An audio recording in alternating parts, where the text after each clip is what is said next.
Amici, bentrovati sul mio canale. Ricominciamo con i Fragmipedium.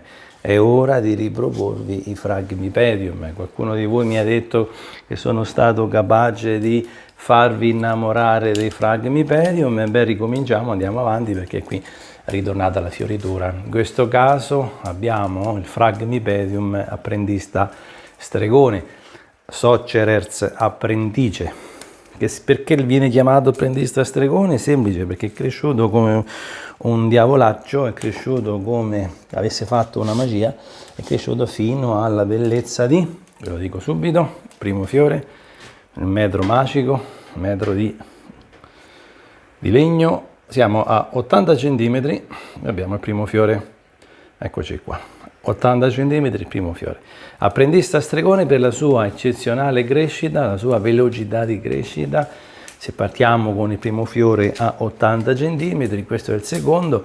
L'anno scorso me ne ha fatti 12, non lo so, quando andremo su, andremo sempre più su.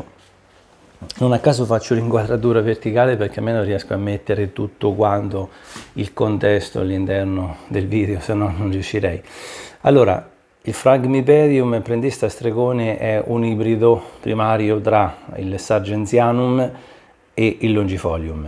Il Longifolium, caratteristica di queste foglie veramente lunghe, e il Sargentianum, la caratteristica di avere questo fiore così, con le code intrecciate, eccetera, eccetera. Il Sargentianum stesso cresce fino a altezze ragguardevoli. Quindi partiamo da 80 cm con il primo fiore e andiamo su. Questo è il secondo, sono fiori in successione, praticamente quando questo sarà pronto ad aprirsi, questo andrà via.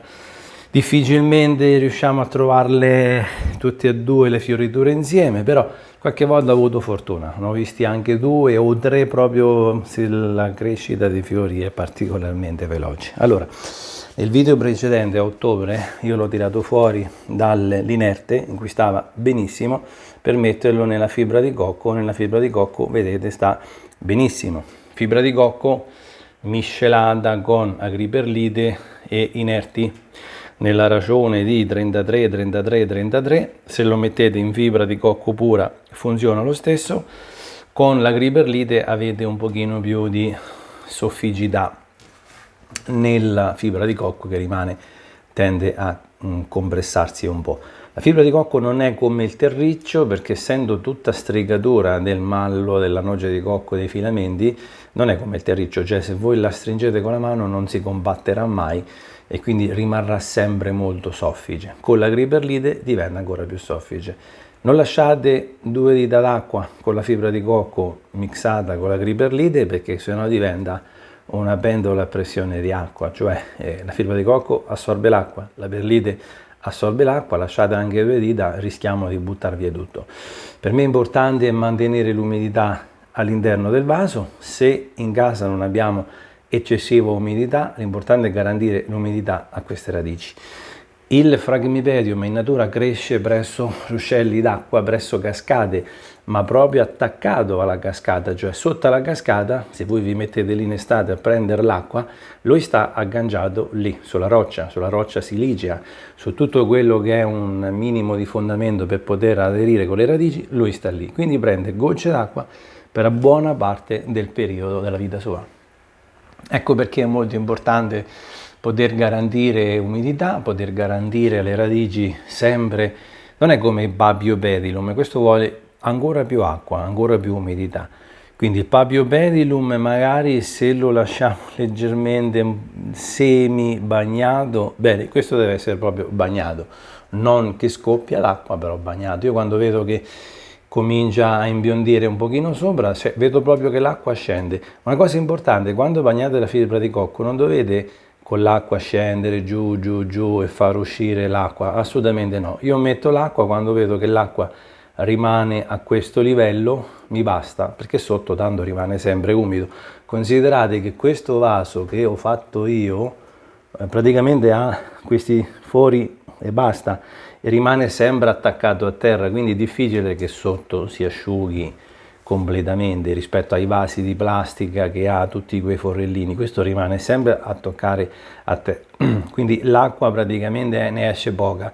Sta su un sottovaso senza acqua e quando vedo che l'acqua praticamente arriva fino a metà vaso è più che sufficiente. Poi la fibra di cocco stessa si amalgama l'acqua che do con l'acqua precedente, quindi non scola, arriverò fino a qui, fino a dove vedete l'elastico, arrivo a bagnare, poi piano piano scende e si crea la magia dell'umidità.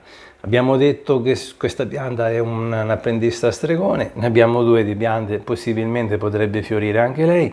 Per legarla è un po' difficile perché ho messo l'elastico queste sono le stecchette di quando prendiamo le Phalaenopsis.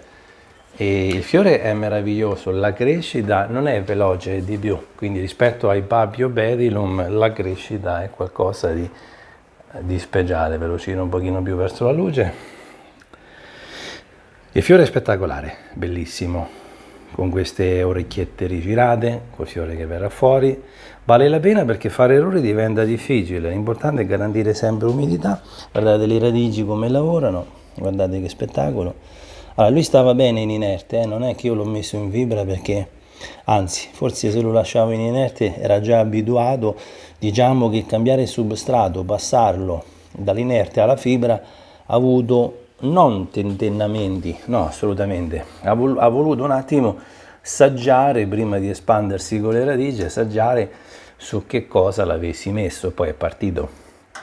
Quindi se vi trovate bene con un prodotto non è che dovete metterlo in fibra di cocco semplicemente perché vedete i miei video, mettetelo dove vi trovate bene. Io vi ho proposto a ottobre la possibilità di tutto inerte, c'era lapillo, c'era argilla, c'era carbone vegetale, c'era ghiaietto di marmo, c'era tutto e stava benissimo. Qui proponiamo fibra di cocco con agriperlite e inerti, sta benissimo.